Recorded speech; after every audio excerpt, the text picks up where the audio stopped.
Why do two people practice the same skill with the same dedication? One reaches mastery, while the other plateaus. In the 1990s, psychologist Anders Ericsson tried to answer that question by studying violin students at the Berlin Academy of Music. All of them were committed and practicing seriously. What he found was that their improvement rates varied dramatically.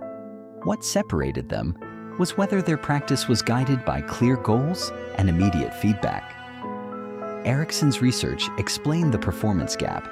It did not explain what happens psychologically to the person experiencing it. That is where Adler's work begins.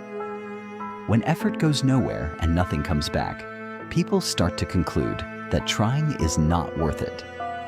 Adler had a name for this. He called it discouragement, the conclusion that effort leads nowhere. The answer Adler found was not about working on yourself. It starts with turning your attention outward, toward other people, toward contribution. To understand how turning your attention toward others changes that conclusion, we need to understand what discouragement actually is, where it comes from, and why it persists.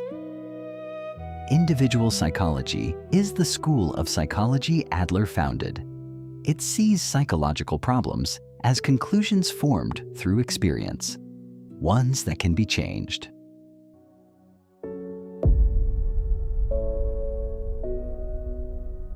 The name individual psychology is misleading. It does not mean the study of the individual in isolation.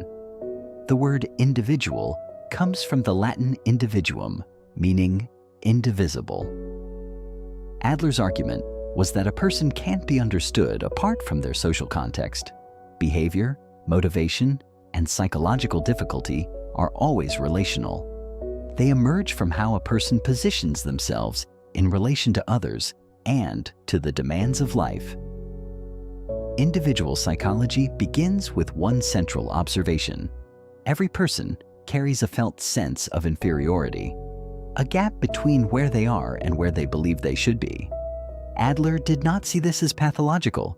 He saw it as the primary driver of human development. The natural response to that gap is to strive, to move toward growth and contribution. When a person repeatedly tries to close that gap and receives no signal that their effort is leading anywhere, the striving breaks down. In The Science of Living, published in 1929, Adler named this state discouragement. Discouragement is not a mood or a personality trait. It is a specific, learned belief, the loss of confidence in one's own ability to face life's challenges. It does not form from a single setback. It develops gradually through repeated effort that goes unacknowledged. In practice, it does not look like someone who has given up.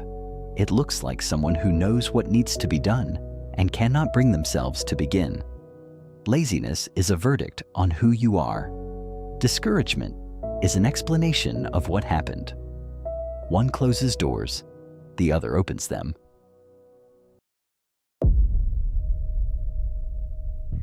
Perfectionism is typically understood as a commitment to high standards, the refusal to accept work that falls below a certain level of quality. In everyday use, it carries positive connotations: attention to detail, thoroughness, care for the work.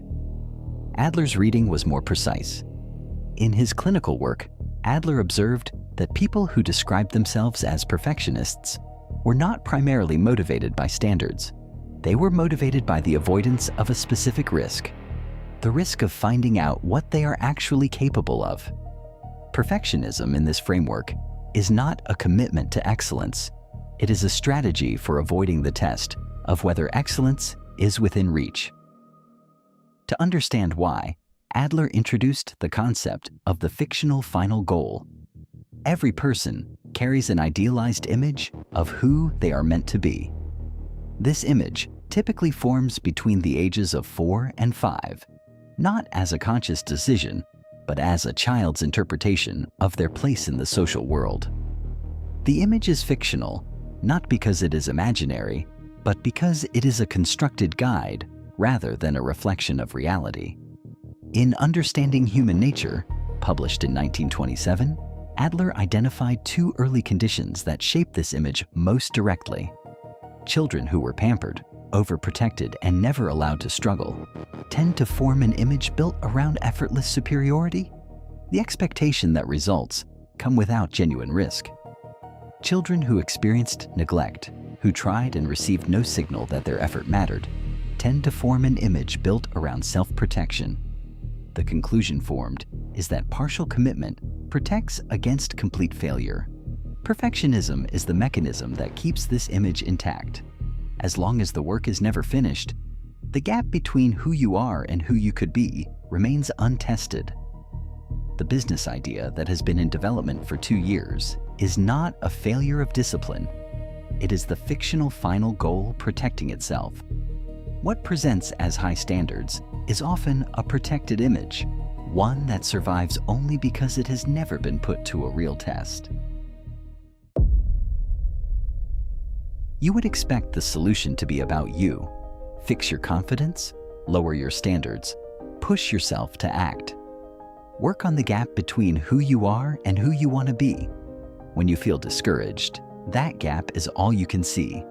Your attention turns inward and stays there. So the natural answer is to work harder on yourself. This is what most people suggest, and honestly, it sounds right. But when Adler looked at the people who actually recovered from discouragement, the ones who got unstuck were not doing this at all. They were not working harder on themselves. They were barely thinking about themselves. Adler had a word for what they were doing instead: Gemeinschaftsgefühl. It is a German word that roughly translates to social interest. The shift from thinking about yourself to thinking about others. From asking, "Am I good enough?" to asking, "How can I help?" Here is what that looks like. Someone who has been stuck on their own project for months, cannot start, cannot move forward, gets asked to help a friend with something. They help immediately. No hesitation, no paralysis. The same person, the same brain. But the focus shifted from themselves to someone else, and the stuck feeling disappeared. That tells you something important about discouragement. It needs your attention to survive. It lives in the gap between you and your ideal self.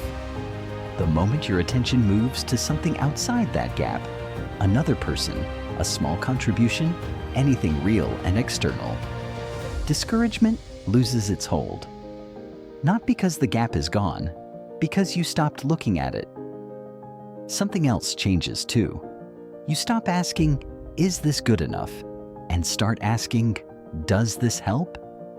The impossible standard is gone, so imperfect action finally becomes possible. The way out of yourself is through someone else. Discouragement needs inward attention to survive. When all of it points toward what you have not yet become, that becomes the only thing you measure yourself against. Turning your attention towards someone else does not make you grow faster.